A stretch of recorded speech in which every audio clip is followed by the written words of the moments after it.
Hey guys, it's producer Justin here for the Diesel Performance Podcast. Just letting you know that we are going to be rebroadcasting our most downloaded episode of 2021. That was an episode with David Shepard of Who's Your Diesel. He talks about tuning L5Ps, fixing 6 liters, and keeping your builds realistic. David is just a wealth of knowledge, great dude, just one of those people that really is a diesel enthusiast. So we hope you enjoyed this one, and we look forward to getting you guys tons of content coming up in 2022. Have a good one.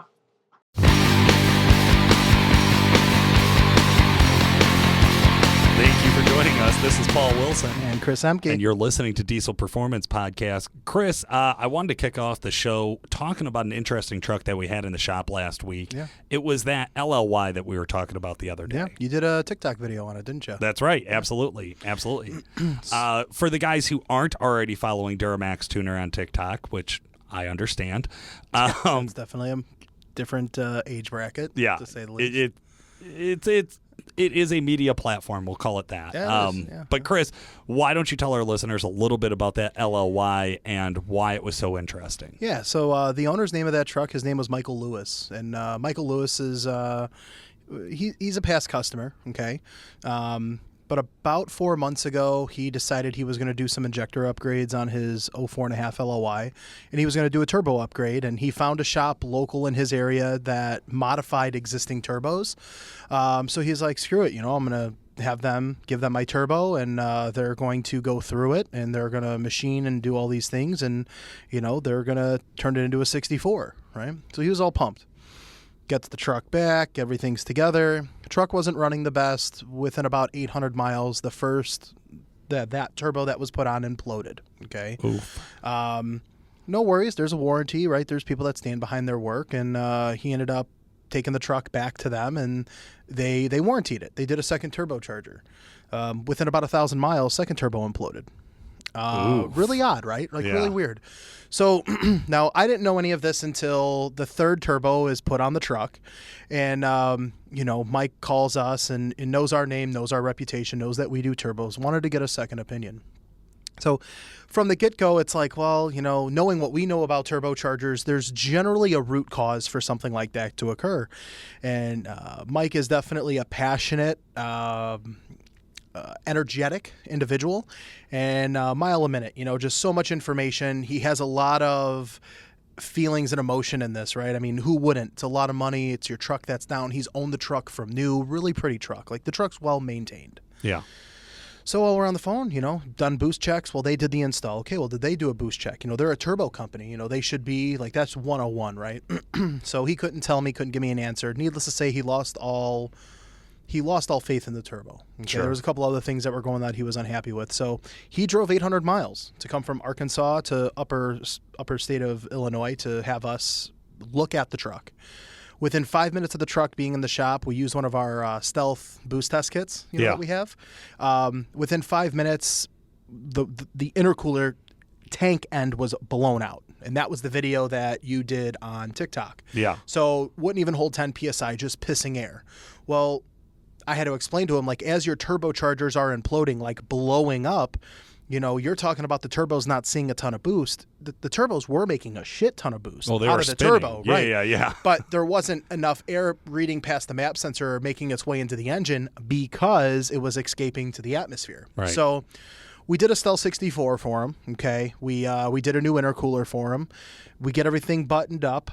Before we even do a test drive, right, we do another boost leak down test. A second boost leak at the Y bridge. Now, we wouldn't have found that because of the intercooler, right? So we had to fix that one, get everything sealed, then find the next boost leak. So here's a guy who spends a couple $1,000s on a turbocharger, right? He's kept the truck. He's done a lot of upgrades to the truck over the years. Thinks he's going to buy a turbocharger. It's going to be an end-all be-all from what he says was a reputable shop in his area, right? Keep that anonymous.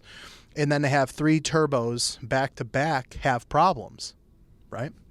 So when he was here, one of the experiences was giving him that data, right? Here you go. Here's why that failed. Here is where the culprit lies. Yeah. Here's the second culprit. You get those things buttoned up. We're not changing the tune. We're not changing the fuel injector or the pump. We're not changing anything. All we're doing is putting a turbo in the truck that mechanically works and making sure it's mechanically sound. Yeah. Right? A couple days later, he picked up his truck. He drove home. The mileage home was the longest drive that truck had stayed together over the last 3 months from the previous turbochargers. Sure. So it leads me into kind of like what we're going to get into our next topic, and that's boost leak awareness, right? Yeah. We see it so many times. You know, the Turbo Stealth line is big as our brand over at Calibrated Power is concerned. We've definitely grown that side of the business, offering other new turbochargers and things like that. But we see so many times that guys overlook boost leaks. They overlook the ability to verify their boost charge system. And it's a total miss. It's a total miss. Do you know, it's always surprising to me, too, because we have been talking about boost leaks internally. For years. At Duramax, since I've been here, and since before, A really popular video that we did on YouTube was back in 15 or 16 with an LOI who that customer had drivability issues, some low power, some smoke output on a stock truck.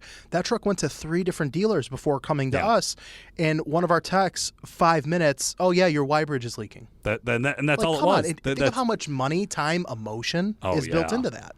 Well, and I think that's it too, right? Is because I usually think about boost leaks in this like very functional, like, oh, you're going to catch it as the boost leak just sucks to drive.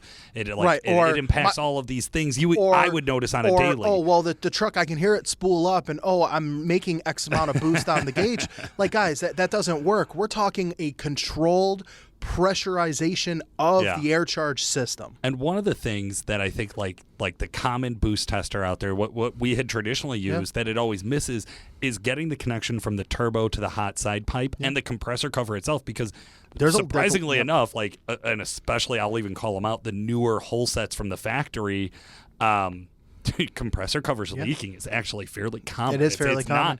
It's not like, oh, you might find 1 in a million. It's like, no, we should test them all, kids. Like you'll find 3 or 4 out of the 10. Unfortunately. Yeah. So I think with that backstory, it kind of inspired what our promotion's going to be over at Calibrated Power Duramax Tuner for our 4th of July promo. That's right. Yeah. So 4th of July promo, we have some hard dates on it and some hard details for you guys. So I'll kick us off. June 21st is going to be the big launch day for our 4th of July sale. So getting you guys in early. So if you're going on vacation, I wanted to make sure that you guys had some time to get what you need and getting on the truck before you head off for the weekend. And then we're going to run that all the way out to July 9th.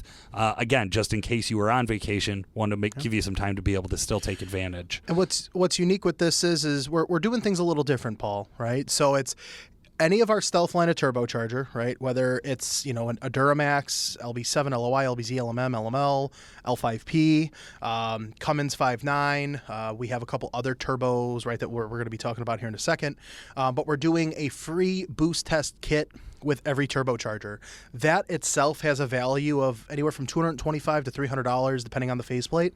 But you're going to get the heavy-duty regulator. You're going to get the faceplate for that corresponding RPO free with every turbo sale. That's right. Yeah, so it's not an accident that every Stealth turbo we sell, we also sell a corresponding Stealth boost test kit. And it's not an accident that our techs have every faceplate in their toolbox for trucks when they do come in-house, and that is a staple. Anytime a truck goes on the dyno, before it even gets strapped to the dyno, boost test. When the truck comes into the shop, just to verify whatever that situation is, it gets a boost test before it gets loaded up on the rack and before it leaves the rack. That's right. It's a foundation. It's a staple. It is, anytime we touch a truck, we want to verify the boost system health. That's right. That's right. So I thought this is going to be a great option for you guys out there.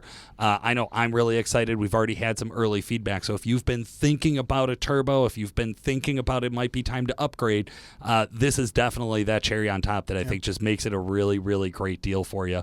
Hey, tuning customers, we didn't forget about you guys either. Any tuning orders that ship out during this time, we're going to include a free brand new Tuned It hat. So Tuned It's a new hashtag we're running here with the company, really trying to get that message out there. That is going to run while supplies last. That was a limited hat run.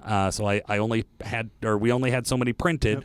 So as soon as we're out of those, we're out of those. And I pretty much would venture to guess we are going to run out of those. So if you want to get a tuning order in, do it as early as you can during the sale. Again, that kicks off June 21st. Now Go ahead. I was going to say June 21st is another a big day for us. Yeah. So there is, I'll do both of the new turbos. So for a lot of our OG listeners and guys that are really following the company, we've done a soft launch in the past with the L5P Stealth 67 G2 Turbo. That's right. There's a lot of our dealers that have been promoting and pushing that. The product works. Guys are really happy with that. Us as an organization never had it on our website. We never did a hard launch. That goes into effect June 21st, so that product is officially live. And then what I am most excited about is the final release of our Stealth 64 VGT turbocharger for the 6.7 Cummins, which supports 07.5 all the way through 2018. Paul, you know that we've been R&Ding it on my truck for a year and a half now. Sure. There's been a lot of bullshit, a lot of hurdles, a lot of learning, and I don't mean bullshit in a bad way, but we learned a lot about that turbocharger. We learned a lot about improving the technology, and I really, really wholeheartedly believe that we have something that is going to be different in the market space. It's still a drop-in replacement, but we've learned a lot and have done a lot into the exhaust side, right? With the nozzle ring, the vane design, the turbine wheel, the size of the turbine, the depth of the turbine, so many things that were in the performance lacking with some of the other products on the market. That's right. That's right. And super excited about that. And so what's surprising is both this HE351 or HE300 VG, whatever you're going to call it for your truck, the vane assembly works very, very different than unique. Any other truck. Yep. So other trucks, we have a stationary spot, and then vanes pivot. So the vanes move up and down or in a lateral slide there. So they adjust the depth of they adjust the gap between one vane and the next one, and that's how they direct flow. Now the Cummins actually has fixed vanes, so the vanes never move their angle. They're always at a fixed angle, but they have a plate that moves in and out around the turbine wheel. Well, everybody who's customizing these turbos, and there's other guys out there making aftermarket turbos for these trucks, it's extremely in-depth engineering and developing and research to be able to design your own exhaust side of this turbo, because it is very unique, it is very complicated, and it has to be perfect. If you're going to get it to work, it has to be perfect. And that's what we've taken the time to do. I think to simplify this, right, the factory vane depth or height is 7 millimeters. In our turbocharger, we're going to an 11 millimeter vane height. That is huge in the performance in the aftermarket in regards to performance for the turbocharger, because we are putting the bigger turbine wheel in there. Naturally, that's going to call for a slower spool up. So having more of a pathway for the vane to be able to flow air is going to help compensate for that, for a turbo to respond very similar to stock. So what we have is a turbo that is 700 plus wheel capable reliably. That's not saying that we're pushing this turbo to its peak capacity to make that, because there are other turbos on the market that advertise those numbers, and those turbos have to be pushed. You have to push them real hard for that. But you could do this with no retuning, right? So you don't need a new tune for the truck based off of what you currently have on the truck. It's still a drop-in replacement, and you have that ability to grow. And we already know I had a lot of data with the compounds on the black truck and different turbo configurations, and we're in a really good spot that not only is that turbo going to make power, but it's going to severely relieve and control drive pressures. Drive pressures are going to drop when pushing the charger. So it's one of those things where it's a year and a half of labor. I mean, this turbo's been in the works and in conversation for years over here. Oh, yeah. So to see this product finally see through, clearly as I'm talking about it, I'm passionate about it, right? Like I'm very, very much... The cum dog is coming out. But I'm excited, and I think it's... I'm really excited to get on some customers' trucks and, get some real-world feedback on, what we've been working on for such a long time. Absolutely. And then we have a new tuning platform, Paul. We have a new tuning platform coming out on the 21st. So two turbos. So we have the L5P turbo. We have the newer 6.7 Cummins turbos. And then we also, of course, we're launching the 2020 Ford Power Stroke tuning. Now, this is a bench flash service, so it's a little bit different than some of the other tuning platforms we offer. What's really exciting about the 2022 tuning package is we're setting it up to be a complete tuning package. So you need, and I want to say it that way, you need, not you're going to want, but you need the transmission tuning along with your engine tuning. Well, and that's where we knew we could make big power on the 6.7 platform. I mean, we're brushing right up against 600 horsepower, emissions equipped, all stock truck, nothing but a tune. And switch on the fly supported. So we're offering an SOTF switch. You're getting 5 different power levels with the switch on the fly in a 2020-2021 platform for right now. And then we offer full TCM support for the 10 speeds, which, Paul, from the guys that I'm talking to with the new 2020 Plus Fords, they don't really complain about too much in the power category. They complain a little bit maybe in the throttle latency and things like that, but the transmission's the big piece. Yeah. In the transmission, sometimes you need to tune the engine and help the torque range and the throttle input and how that is communicating with the transmission to get the trans to understand that, so that the trans holds the right gear, shifts when it needs to shift, locks converter when it needs to lock.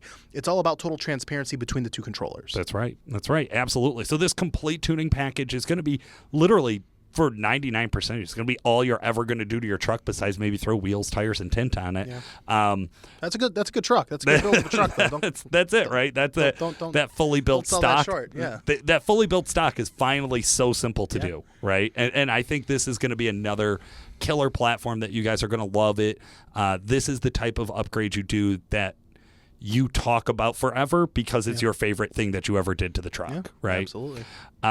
Guys, I can't wait. All of this is rolling out June 21st. If you're not already on, jump on over to Duramax Tuner and hit the Contact Us page or hit the subscribe to the blog page. Either one of those will put you in the queue so that we'll follow up with details about the sale. Chris, our listeners, also, I love when they reach out directly to us. The easiest way for them to get a hold of you if they want to share their contact information with you is? My email is cmkey@duramaxtuner.com, or they can call me at the shop, 815-568-7920, extension 2121. And Paul, I'm going to add, I get a good amount of people that do call me based off of that information on the podcast, and I really appreciate it. To the guys that call with 7.3s and 12 valves, I'm not that much of a help, right? That's not my profession, right? That's not my wheelhouse. But I'll do what I can to help where I can. So there you go. At least point them in the right direction, Absolutely. Right? I love that. All right, guys. Well, hey, I know that's a lot of sale and new product release information. I'm also excited to get back to we actually had a bit of a diesel superstar in the studio last week. And we had a guest co-host come in and hang out for the interview. Yeah, no, Anthony, one of our sales guys over here, did a phenomenal job, and he did a really nice job as far as supporting David Shepard over at Hoosier Diesel. So David had reached out. He's got a 2020 L5P dually. He wanted us to do some tuning on, so we're like, you know what? Come in house. We'll do the install. We'll hang out. Maybe get you on a podcast. And anyone that's ever dealt with David, anyone that's ever seen him on social media or whatever, he lives and breathes diesel. He loves the industry. He loves, what we all do as a whole. And I think that was the main purpose for him driving, from Indiana into Illinois, which still a 4 or 5 hour drive from where he's at, but to come in house and, waste half a day hanging out with us, getting him on the mic. Right? It's such a badass looking truck. It is. Too, that you make the joke about, the fully built stock, it's crazy what a newer truck can look like with wheels, with tints, and then having a little go-go juice behind it. These newer trucks, man, who would have thought, 20 years ago, 10 years ago, when we were getting in this stuff, that in 2020, 2021, you could do a tune-only 600 horse truck and just blow the fucking doors off of a lot of shit on the street, right? It's super cool. That's right, guys. Make sure you stick around. Right after a word from our sponsors, we're going to get back to David Shepard from Hoosier Diesel, and we actually hit him up talking about going from big, badass, loud and rowdy trucks to driving an emissions-equipped L5P, and what on earth would motivate somebody to want to do that? Yeah. Engineered for use with both gas and diesel engines, the XTP X Factor is the perfect choice to restore lost power in your engine. This unique blend is a 100% synthetic friction reducer that's specially formulated to decrease engine wear, improve fuel economy, and reduce the oil operating temperature of your diesel engine. On 6.0-liter Power Stroke engines, X Factor eliminates the common stiction issues and helps restore failing HEUI injectors. X Factor is more than just an engine oil additive. Use in your power steering system or add it to your gear oil for enhanced protection. X Factor is safe for use with both synthetic and conventional oils and one 8-ounce bottle treats up to 5 quarts of oil.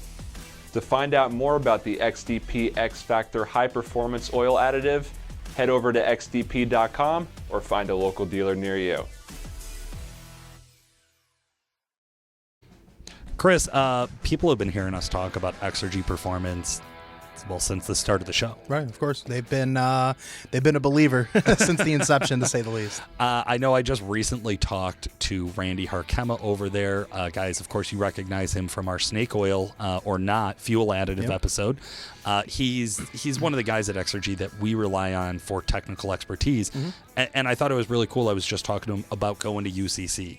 Okay. You remember the booth that they bring to UCC every year? Yeah, I remember 2019.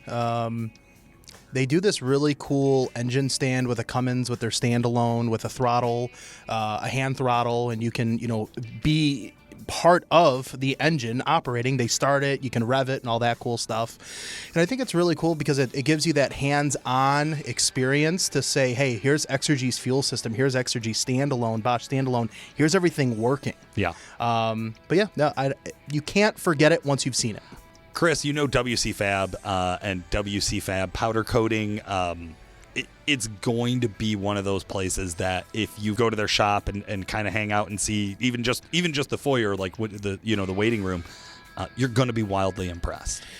It's tough because you don't know if someone were to tell me, hey, they do all these crazy powder coat colors, they do compound turbo kits, triple turbo kits, intercooler piping kits, whatever. I am a very simplistic individual, so I have a basic thought process or picturing in my head of what's going on. And if you see their work in person, they're very meticulous with, their fabrication. The welding is superb. But their coloring options that they have from their in-house powder coating service is second to none. There's like 400 colors that they keep in stock. Yeah. All of their signature colors are, they're the most popular for a reason. They stick out the most. And I mean, Paul, man, over the years being at Calibrated Power, we have seen so many WC Fab trucks come and go, being on the dyno, things like that. And, I remember when I first started, it was exciting to see a 700, 800, or 1,000 wheel horse truck, and you just know if a truck's coming from WC Fab here, it's going to make big power. I normally just get excited for what kind of color schemes under the hood of the truck. But, you're going to get what you pay for. They offer a really good quality product, and they have a really good support staff. They're going to stand behind what they do, and I think that goes a long way, especially this day and age in this industry. Absolutely. David from Hoosier Diesel, how the hell are you? Hey, I'm pretty good, man. Thanks for having me. Hey, no problem. Thank you so much for joining us. It's rare we get to get an out-of-town guest in the studio anymore, so it's actually a pleasure to be here in person. We, of course, also have Anthony Brunetti with us. Anthony, how's it going? Good. Happy to be here. Absolutely. So, Anthony, you work here at Duramax Tuner. David, you're from Hoosier Diesel. Where are you guys located? Northwest Indiana. We're about 45 minutes outside of Chicago. So, Maryville area. Okay. Yep. I don't know if you're familiar with that, but it's right off of I-65. Yeah. I know. Just passed it on going back and forth to UCC. So exactly. I'm right in I'm right that there. stone's throw. Now, Anthony, you and David have worked together a little bit recently on some emissions-equipped L5P tuning, and I can't wait to dive into that and talk more about it. But I thought first we would start off with, David, tell us a little bit about how you got your start in diesel performance. I've always been a big fan of trucks, even when I was a little kid. I used to go down to visit my grandfather and all of my kinfolks, and it was nothing but tractors, combines, and, working on old Cadillacs. So I've just been a gearhead pretty much all my life, not necessarily just diesels, but, anything that had wheels, I like to go fast, too. I like speed, so... But as far as trucks, I've always been a big fan of trucks. My uncles and my dad, they used to have these RC trucks that they built, back in the 80s, and it was cool watching them build these little things from scratch. But they would take them out and actually go mudding with these things, and it was the coolest thing ever, and I just think, with trucks and diesels, it's a lifestyle. So, but ever since I was a kid, though, the passion has always been there. Yep. So now I love fixing trucks. Making trucks go fast is cool. But for me, when a truck comes in not running, and it's broke or, it might have been to a couple of other shops and they couldn't fix it.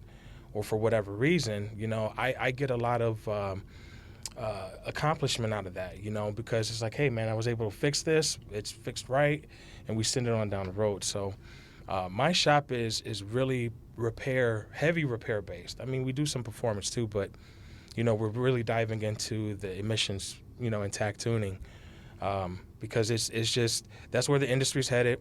You know, a lot of guys like myself, I like to just get in the vehicle and drive it. I don't like listening to all the noise. I'm getting older.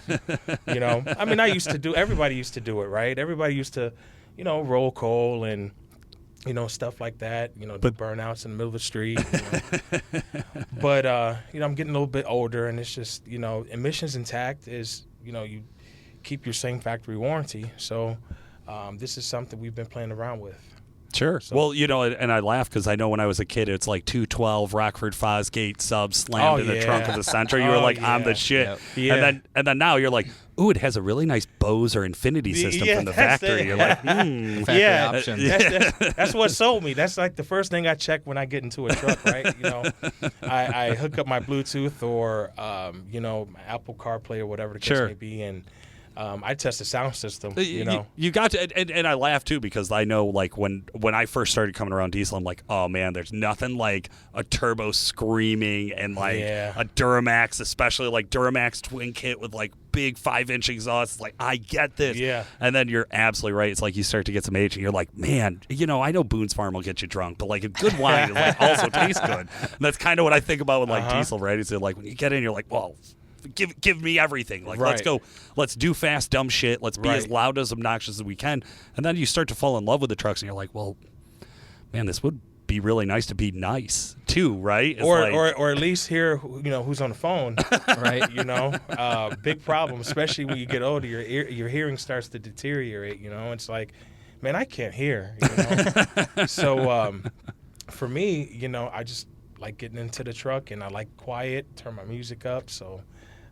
But I was young once. I'm still young, but, you know, it's nothing wrong with, you know, rolling coal and what these kids are doing. But I'm geared towards the working man, like my repair facility. So, you know, we do a lot of service work, too, outside the shop, service trucks. We repair light, medium, heavy equipment, you know, off-road stuff, agricultural equipment and stuff like that. So I love it. I love trucks, diesels, anything. That's the fun stuff to work on too, isn't it? It's like when you get to go out and like, granted, there's no luxuries when you're doing like on the field, in the field repairs or on the side of the road repairs. It's like that's not no mechanic is like, oh man, I can't wait to lay in gravel and fucking wrench on this thing. Exactly. but I think there is that like that rescue feeling. Right, of like especially I know like with farmers or guys who have like the service equipment where you do have to repair it on the side of the road, and that's not somebody's creature comfort. Like, you're not fixing the air conditioning. Right. You're like getting a business back up and running. Mm-hmm. And like I know for me, like those are always the people that I like.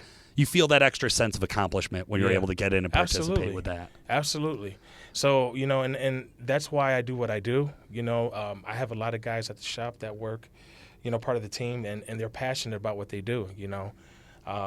If a customer calls, hey, you know, I'm right on 65, you know, might need a quick connect fitting or a trans line or something like that, and because this sucks being on the side of the road. You know? We've all been there. Especially when you drive by, you're like, oh, it must suck to be that guy. Yeah, we've all done that, right? We've all done that.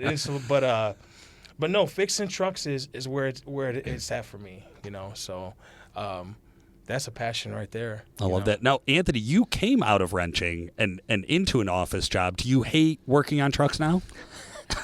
I don't hate it, but I don't prefer it. It was just different. Going to tech school, like I've worked in a shop for a couple of years, so like I've seen both sides of it. Yeah. So I should say I definitely appreciate the hard work the techs and stuff do, because it is not an easy job. I infamously hate turning wrenches. Mm-hmm. I have absolutely no interest in it. So my heart always goes out to guys like you, David, who are like, oh no, I love doing this. I'm like, oh well, thank God. Well, hold on, I didn't say. Wait a minute, you know.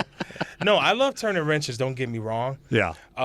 The problem I run into though is when I do go to turn a wrench or try to help the guys out in the back. Hey, Dave, there's a customer here to see you, or there's a phone call, or there's the email, and it's like I can't concentrate on, you know, the task at hand. So, I would love to just not deal with customers all the time, every day, all day, and just go in the shop because it's a release for me, Sure. right? So and then I get to work with the guys in the back and. But and who doesn't love their boss wrenching next to them? yeah, I mean, it's like that way when you hear like his hand slip off the wrench and bust the knuckles, you're like, ha! I know, Get me better soap. But I mess with my guys a lot though. I'll never forget too when one of my shop manager, I think he had just put a 6.0 in engine, 6.0, 7.3, something like that.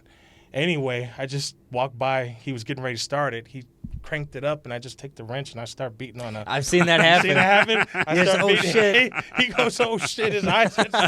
And I did it in sync with the trucks, and he's like, oh dude, you just scared the shit out of me, man, But and if you don't, I like working next to my guys too because everybody can't do what we do. Right. I kind of think that being a diesel mechanic is it's a different type of lifestyle. Right? Than working on gas stuff. There also is just this amount of tribal knowledge that I feel like diesel mechanics don't realize they have. Where like you wouldn't know nearly as much about boost testing if you weren't strictly around diesels all day, every single day, right? Like you wouldn't know as much about like these little ins and outs of like, oh no, I know how many bolts go or screws go into the fender wall, right? Like, like they should all go back, right?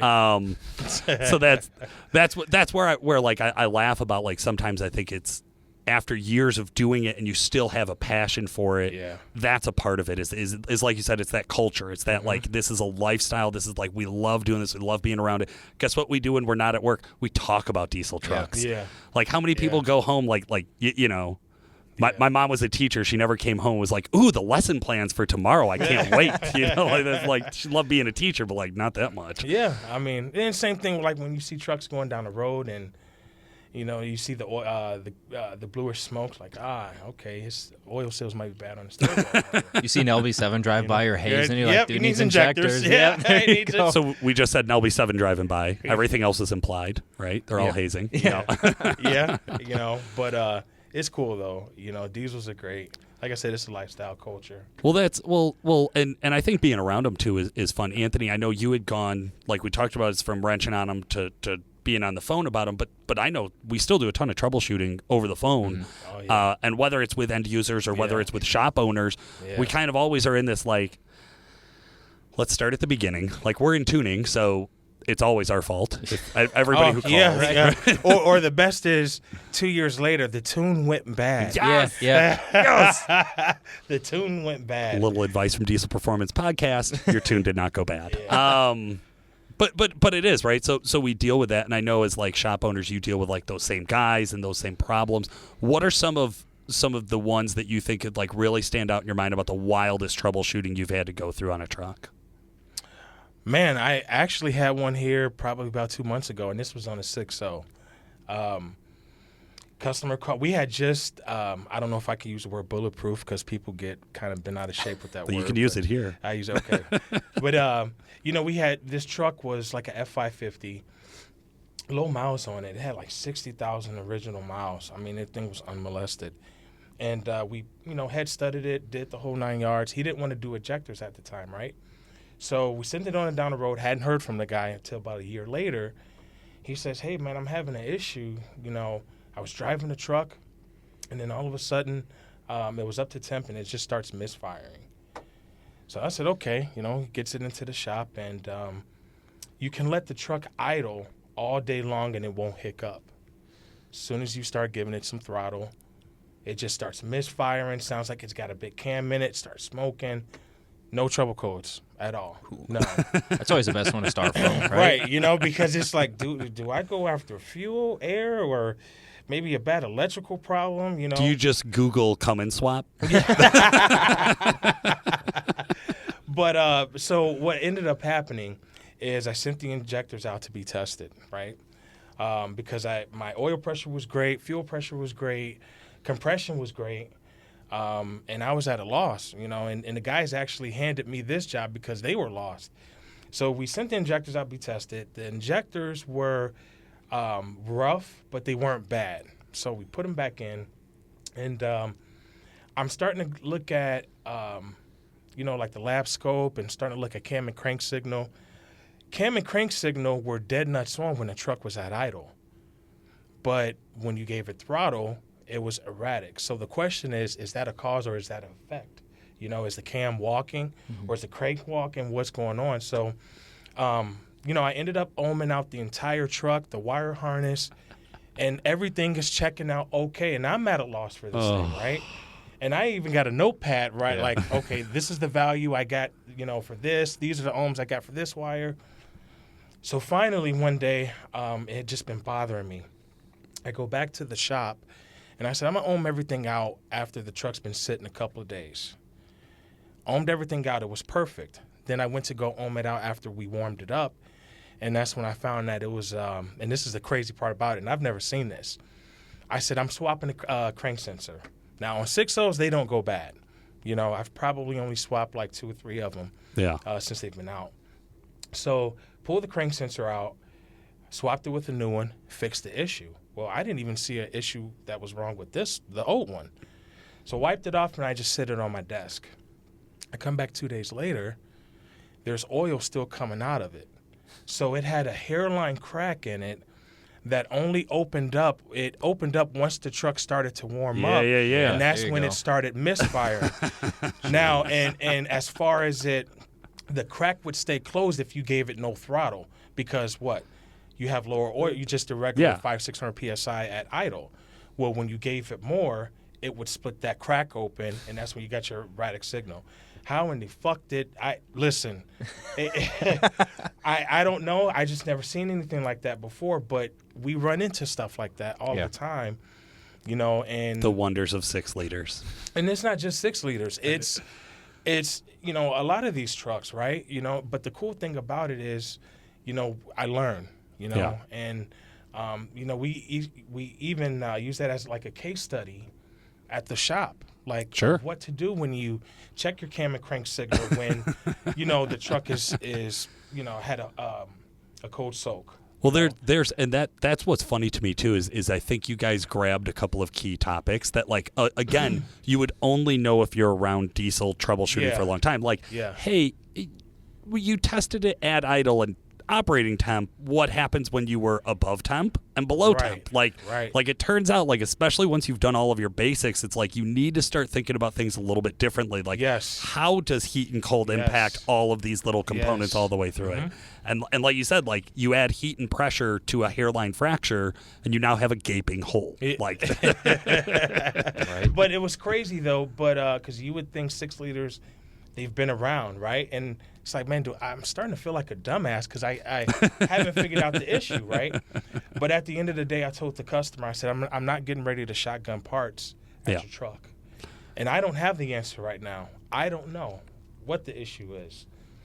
But I think that's probably like 1 in a million. Yeah. And I honestly think, too, the reason why he was having so many issues is because this truck sits. Oh, sure. Right? It just sits. There's not a lick of rust on it. Like I said, this thing only has 60,000 original miles. Jesus. The ones that sit usually have the most problems. They come in turbo vanes start sticking, injectors are going bad. It's like, I only have 60,000 miles on the truck. Well, I mean, you gotta. These things are meant to be driven. Yeah. You can store them, but that's where I see a lot of issues too. Yeah, I'm right there with you, Anthony. I think as I think back too, it's you get into the wild problems when you have a truck that gets 1,000 miles a year, right? Is that's when you get into the really, like you said, shit that you I've never seen this before. It's well, sure, because nobody else ever let their truck only gain 1,000 miles a year. The rest of us paid the money to drive the damn And I'm things. even calling a couple of good buddies of mine that are I think they're better than me when it comes to troubleshooting. Because we kind of bounce ideas off each other, right? Oh yeah. They might run into something that I've seen before that they've never seen before. And vice versa. So I'm calling my buddies, hey, man, you ever seen this? No, I ain't never seen no shit like that. I'm like, I'm on my own on this one. But at the end of the day, that's where the passion is. I like that. Fixing and repairing these trucks. And like I said, there's nothing wrong with having a stock truck with a little bit of power. Well, I think that's what brought you up here today, right? So you have a beautiful dually out there, the L5P. Give our listeners a rundown of it. 2020 GMC Denali 3500. It's pretty stock, but I just ended up reverse leveling the rear. I put some airbags on it. I went with your different wheel and tire package, I guess you could say. I went with some DDC 22 by 8 point, I forget what they are, but they're 22s with a street tire on it. I'm a street tire guy, so it looks it's nasty. Yeah. It's awesome. And then that's pretty much it. No other modifications. Well, with the exception of the tail lights. I don't know if you guys seen that. I did not. No, I got aftermarket tail lights from Recon. There you go. Well, that's because I backed into my tech backed into a light pole. Sure. Right? Sure it was the tech. No, it was. Yeah. Chad, if you're listening, bro. You're in deep shit if you are. So he backed into a light pole when we were in Vegas, and the taillights are on back order. And they're like $900 a piece. I'm like, I'm not getting ready to drive around with a busted taillight, right? So I called Recon. They sent me over a set. And we actually had to modify their lights to get them to work with the 2020s. Oh, really? Yeah, but they look pretty sharp. But that's it. It's, spikes. Clean. Yeah. That's what we were going for. Low, clean. Kept the same ride height in the front, because, with these independent front suspension, they get ball joint issues. And as soon as you touch the keys or you touch the front end, like, it's just, they're never the same. My thing is that it works so well from the factory. Yeah. That, it really does. This is so nice. The ride comfort is so much better than everything else. It's a good riding truck. So, like I said, nothing crazy, but I wanted to add some power. Yeah. And I wanted to keep everything intact. So you've had the truck for how long? Since August of last year. Okay. So you've got some miles on it, too, by now. Almost 30. Jesus. Oh, yeah. Yeah. A couple trips. Right. A little bit more than our guy who does 1,000 miles a year. Yeah, right. Okay, so got about 30 on it, and you got it tuned today. So we did the emissions equipped custom tuning on it. Anthony, can you give our listeners a rundown of kind of what that package looks like? Yeah, so the package, whether you're going from 17 to 21, is pretty similar. The only difference is your 20 and 21 trucks, TCM tuning is still in the works, so we're only doing the engine side of things. We got you set up with the switch on the fly custom tuning, which is badass, by the way. Super cool. I know that's pretty. Listen, even if you only got me about 50 horse, which you didn't, like the switch on the fly is pretty cool. Yeah, I hate drilling, old school, whatever, but just. Right there on the buttons. Yeah. Cruise control is right there. It's super nice. You're going to have to edit that out. So, but no, the cruise control is on the steering wheel. That's pretty dope to me. It really is. I love that. It really is. That's a big part because before it was just single tunes, and it was, we can send you the different tunes, or if you just want one single tune, one power level, we'll get you squared away. And then HP Tuners came out with the switch on the fly. For the past how many years, it's always been, you got to tap into the ECM, route a switch, even some of the newer trucks are like that. But it's super nice where you hit the cruise cancel button and you hit, plus or minus for setting your cruise. Glow plug light will blink for what tune you're in. So, you're cruising down the road and you were, the whole time we were driving, he's like, man, this thing is so cool. Just switching different tunes just to see how, nice and efficient everything is, especially on these newer trucks. They've come light years compared to the older technology. Yeah, absolutely. Yeah, I agree 100%. When a lot of the emission stuff first came out, nobody really understood it, and the technology was still kind of new at that time, but they've advanced it so much. Even with GM, how they had the filler neck right underneath the hood. Whoever thought of that, they need to be shot. The same guy who came up with the LOI intake elbow. He probably doesn't have a job anymore after that. But even just with all the NOx sensors and the DOC and the SCR, it's come a long way. So and plus these trucks have plenty of power now.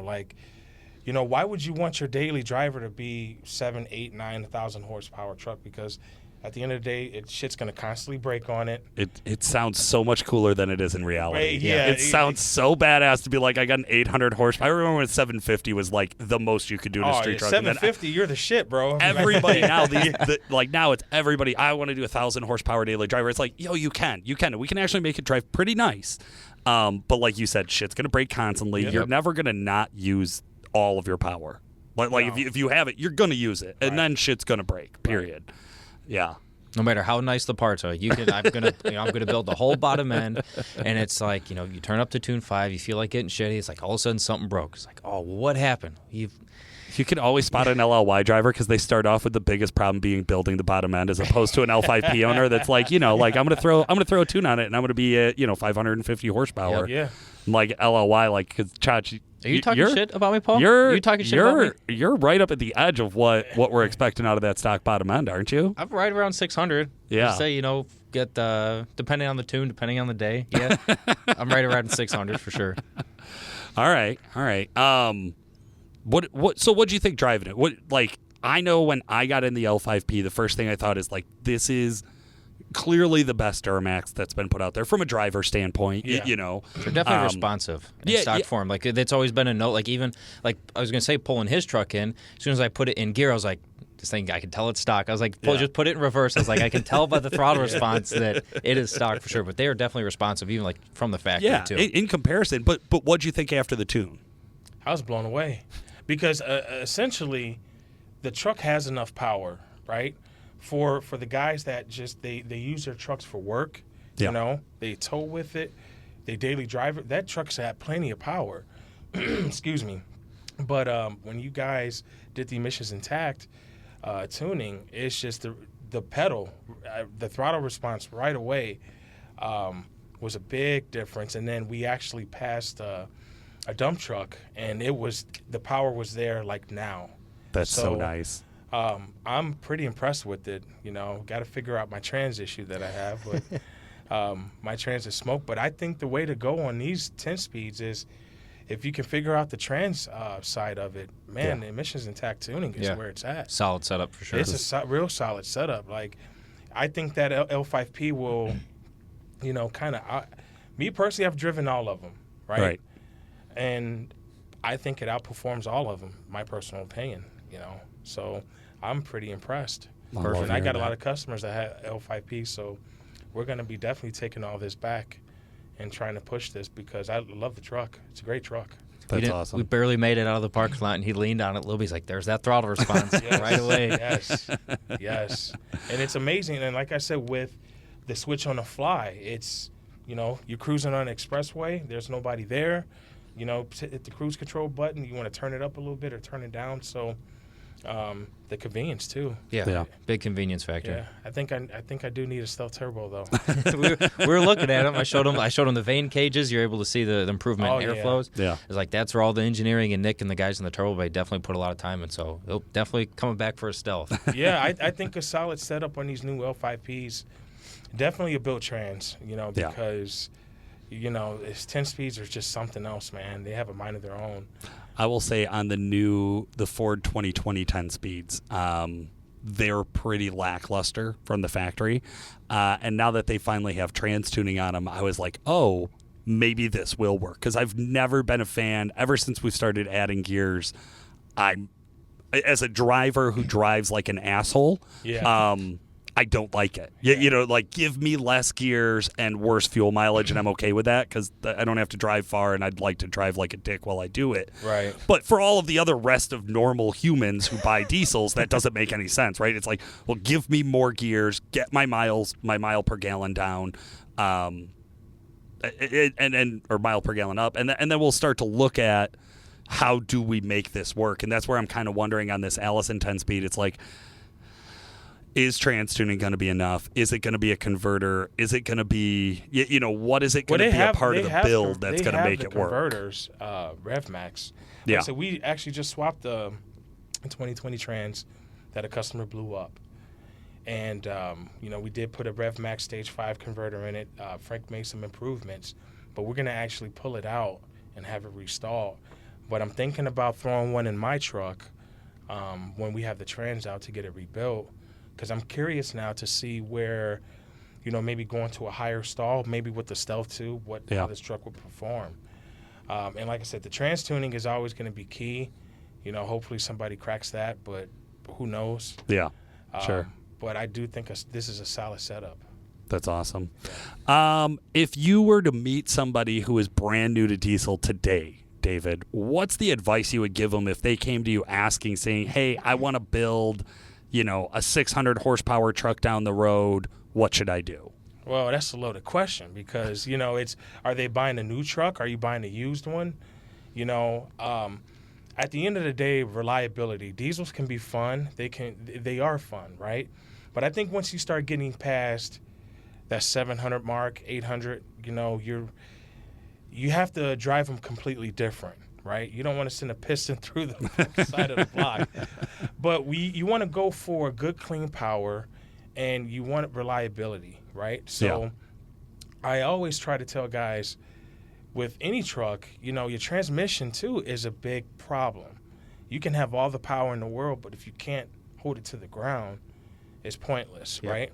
So it's key to know where the factory trans, the limits are at. But as far as, 600 horse, maybe, with this common rail stuff, little tuning, and maybe a turbocharger or something like that, I think it's solid setup right there. The rest of it's just cosmetic. Like the pipes and all that. Yeah. That's just cosmetic. Bigger intercooler, but 600 horse. You can get there without spending thousands and thousands of dollars. Right. Right, and then have a nice, fun truck that you can drive every single day with really no issues. I think a lot of it too is, you take an LB7, first generation Duramax, if we're talking about, your L5P comparison, you want to make 600 horse, that's a trans, that's a turbo, lift pump, if your injectors are shot, you need injectors. You want to make 550, 600 horse on a new truck, you tune it. That's it. You tune your truck, your 530, 550. And right. Tim's truck, before we got to 20, the 19 Power Stroke, like me and you were talking, that's 575, 600. On a tune. The trans likes it. The emissions is, again, your trans, depending on how you drive it. Yeah. But, emissions equipment is happy. Nothing's changed there. So, it's the newer trucks. Someone calls up and is like, I want to make 550, 600. Lift pump and a tune. Yeah. And you're done. Usually. There's other, like you're saying, intake, small stuff. But and even if you look at each platform, like a Cummins Power Stroke or Duramax, right?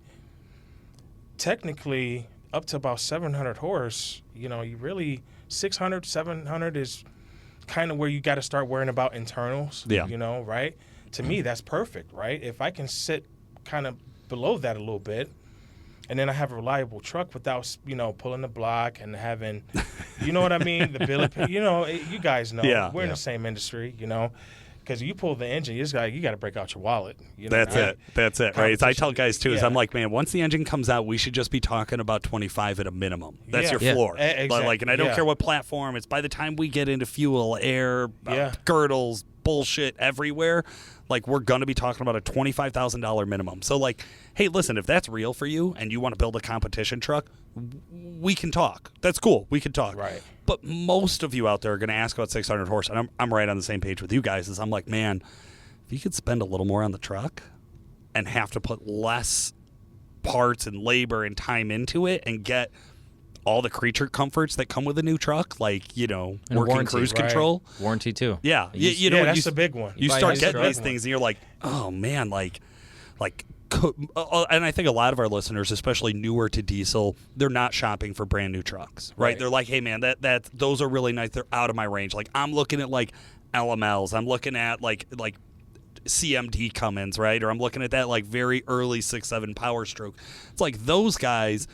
That's where I would say get yourself as new as you can, and then be looking to run tune only. And I think that's the recipe to have a lot of fun and not get out of diesel after you buy your first truck, which we've all seen, right? Somebody who bought a diesel, was like, man, I used to own a 95 Camaro, and I'm going to make this thing even cooler. Yeah. And then they go all out, they blow it up, and they're like, I'm going to go back to driving an F-150. Yeah. And that always breaks my heart, because I'm like, we could have done this the right way. There's a misinformation too. I know you've been off the phones for a while, but we all get messages, we all get calls, and it's like, hey, this is my first diesel. My buddy's telling me to do this and this and this, but you guys are saying something completely different. And it's like, I don't know where your friend got that information or what's true. Up, but we get calls every day. Guy, I should say 5 to 10 calls a day. Hey, this is my first diesel. It's a 2021. What do I do? Tune it. Only touch maybe a couple other things, but there's a lot of room to grow. And then also too, like you said, Anthony, is lack of knowledge. If you dump all this money into a 1,000 horse truck, you have literally just decreased the value of that truck. You're not getting that back. You're not True. getting Not that even back, close. right? Like, I'm not going to lie to you. You know, had I waited to build my Cummins, I'm like, man, I could have picked up, you know, a 1,500 horse truck for half the price, right? Sure. But, you know, and then you have to think about future value too. Now, I can go trade that truck in if I wanted to, and I'd actually get more for it. Right now. I'd actually get more for it because it just has wheels and tires on it, right? Right. And a few cosmetic things. But nothing's done to the engine or the trans, and we have some intact tuning. So if I was to go to the dealership and trade it in, especially with the price of trucks right now, you know, I'd actually make money on that truck. You know? Now, once I start putting lift kit, wheels and tires, gay-ass light bar, I don't know if I could say that word, you know, but you know, that's just like, man, okay, you just ruined a perfectly good truck, bro. You know? That's it, yeah. When you're shopping too, like, I mean, granted, mine's a totally different scenario. I look for my LOI. I was like, you know, Chris found it, and he's like, hey, Grandpa owned truck, nothing's been done. It's already had head gaskets repaired, so you don't have to worry about that. It's like if guys who are out shopping, I should say people like us who, you know, whether you've been in the industry for a while or you're just getting into it, like we're looking for stock trucks. You know, if you're finding a competition build, you can find, you know, 1,000+ horsepower truck in the right budget. Like you're gonna save money. But if you want something like, hey, I want to get in, like we were talking earlier, turn the key, drive it, switch a tune, like we're looking for stock trucks, essentially. Something no one's gotten under the hood, messed with. Let me be the one to fuck everything up. Yeah, right. Right? I don't need to buy your fucking fuck ups. choices. I'm good. I've bought enough mistakes, right? Like, let me be the one to break everything or to do it wrong or to spec it wrong. Because the fact of the matter is like buying a used, like especially high horsepower truck, so you're just like, man, you're not getting out of this because it ain't fun to drive.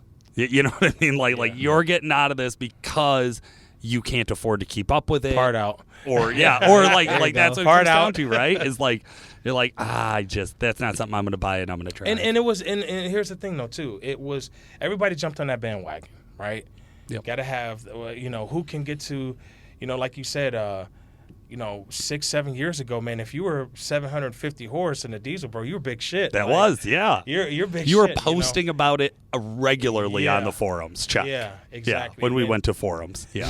Now you can make 1,000 horse. No one looks just at like you. that, you know, and it's like, okay. Okay, cool. You know? So you're not going to make it into UCC. Right. Right. Yeah. But nothing wrong with having the truck look good, right? Sure. I think majority of diesel enthusiasts are on the same page. You get a nice set of wheels and tires, Yeah. right?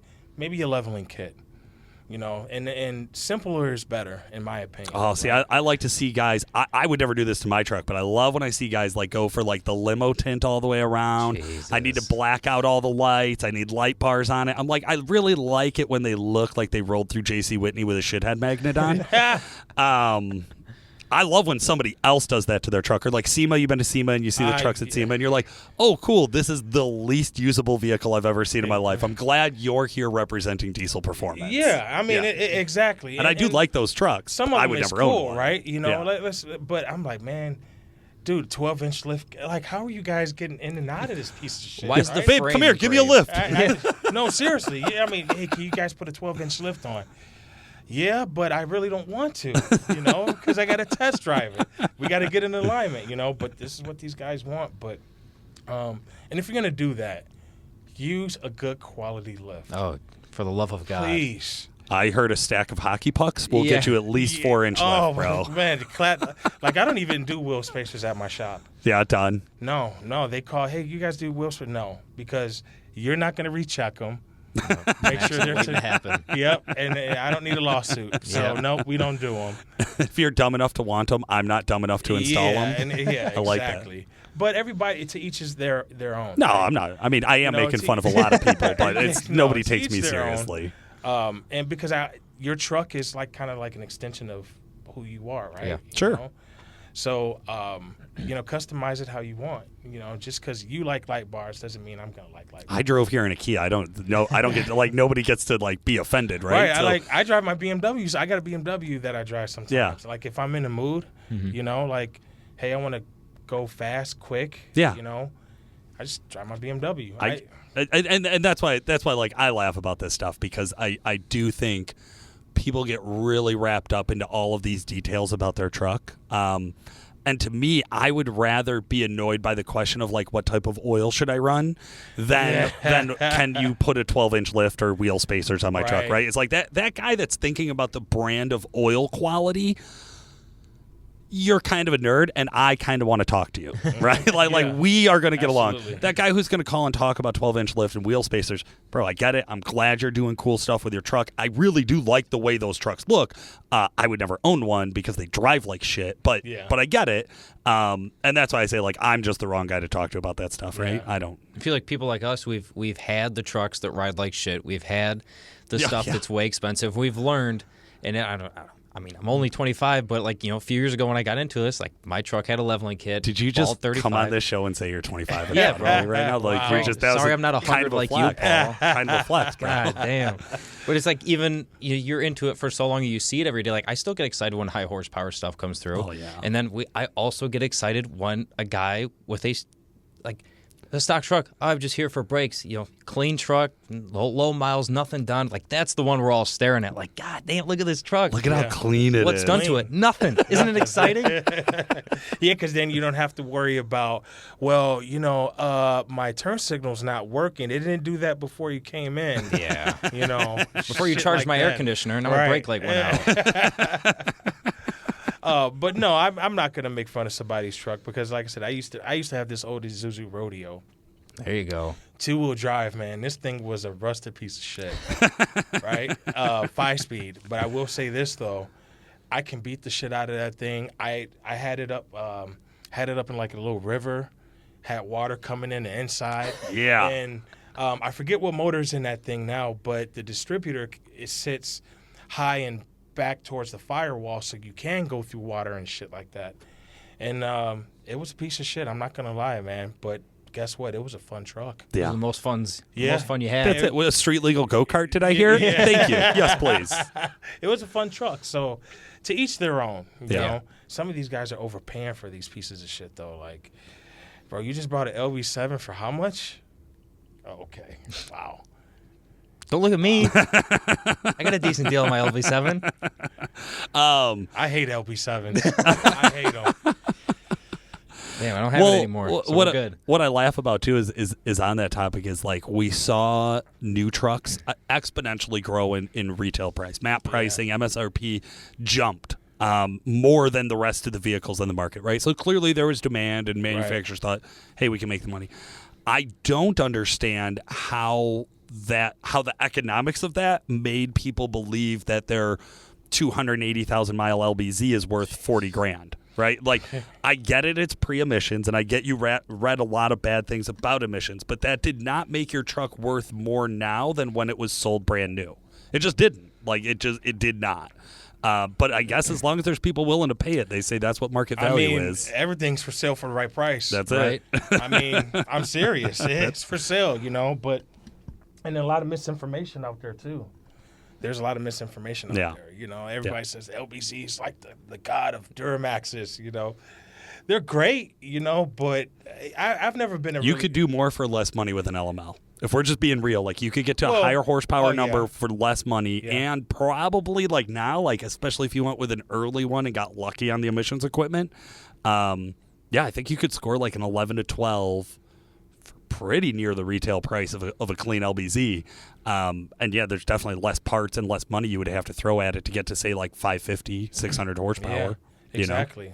Tune, you're there. Yeah, tune, lift pump, right? LBZ, the list is going to be a lot longer. Yeah, right. Just say that, right? I mean, the LBZ, you want to make that power an LML can, like trans. Number one. Number one. You're $5, depending on what parts you're going for, you're $5,000, down minimum $5,000. Yeah. Well, and then too, the comfort of the vehicle though too, and all the little gadgets and. If you've never had heated seats or a heated steering wheel, you don't get to talk to me about shopping for a vehicle because it went from me making fun of old guys who wanted like sunroofs to now like I would never buy another vehicle that doesn't have heated and cooled seats. Are you crazy? Do you know how hot my balls are? Get out of here. No way. No, I agree. And that's what I mean. Like these trucks now, I mean, they're nice, man. Like, there's no CD player anymore, no tape cassette. Oh. It's literally, as soon as you get in the truck, it's automatically connected, and then you can run your playlist. Yep. and through your apps and stuff like that. I mean, hell, man, even that truck. I mean, that thing's got so many features. I can see where the next fuel station's at. Yeah. and then like when you sent me the address here to this location, you sent it to me, and I just sent it to my truck. Yeah. I didn't even have to. I'm like, man, that's the fucking coolest thing right there.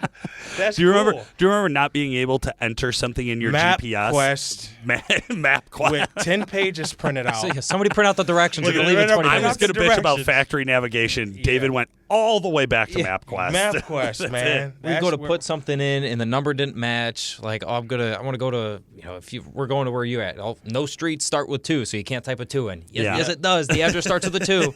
Nope. Find something I go else. back before that, man. My dad was big on maps. Oh yeah, same here. And he would actually plot out his trip, like because we traveled a lot when I was a kid, and he pulled out the old Rand McNally, Jeez. right? And he's sitting there plotting it, and then he write down his little notes.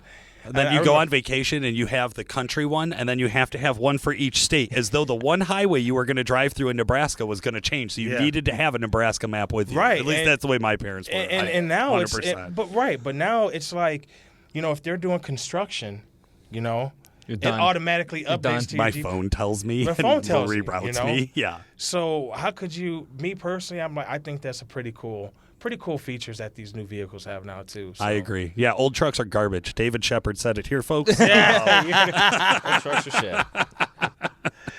Well, David, I really do appreciate you carving out so much time to talk with our listeners. No, not a problem. Thanks for Is there having me. anybody you want to give a shout out to? I mean, no, not Guys really. back home, Hoosier Diesel. No, Look 'em I up mean, online. yeah. I thought anybody specific, but no. Hoosier Diesel and Off-Road. We're located at 8900 Mississippi Street, Maryville, Indiana. Glad to have, thankful that you guys have us here and tune the truck, and I'm Good to have be you. doing some R&D on my own too. I like it. I'm I'm gonna smoke my trans. I promise. I am. I already know it. It is good to have goals, No, as I like yeah, to I say, know, right? and that is Ambitions. one I can appreciate. But thanks for having me on the podcast too. I know it was last minute, but it was pretty fun. Absolutely. Yeah, Hey, it was a pleasure to have you. Listeners, I know you guys are going to be excited to hear this. Make sure you jump on over to Fans of Diesel Performance Podcast Facebook group. If that name's not long enough, I don't know what is. But once you're there, let's give a shout out. Let's tag David. Tell him he was great on the show. We really appreciate you all of you listening. All right, guys. I think we had. That was a great interview with David. I was just going to say, I think we had a lot of fun in there. Big shout out to Anthony Brunetti for joining us. We really appreciate that. You guys can go follow him at Rusty LLY, I believe, on Instagram. Yeah, Anthony's a character, that kid. Let me tell you. Yeah. Hey, if you want to hear a young guy who pretty much acts like he's 40 with pit vipers on, definitely go check out Anthony's Instagram page. He'll have a lot of cool truck stuff going on there. Yeah, he does. Guys, we would love to hear from you. Jump on over to Fans of Diesel Performance Podcast Facebook group. We have new people joining every day. Awesome topics and conversations going on. It's a great place to tag Chris with all of your Cummins love, and I might even jump in there and reply to you once in a while as well. Oh, that wraps up today, man. This has been Chris. And Paul, thanks for listening.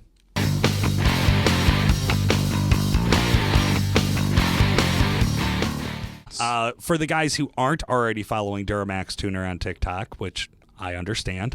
It's definitely a different age bracket. Yeah.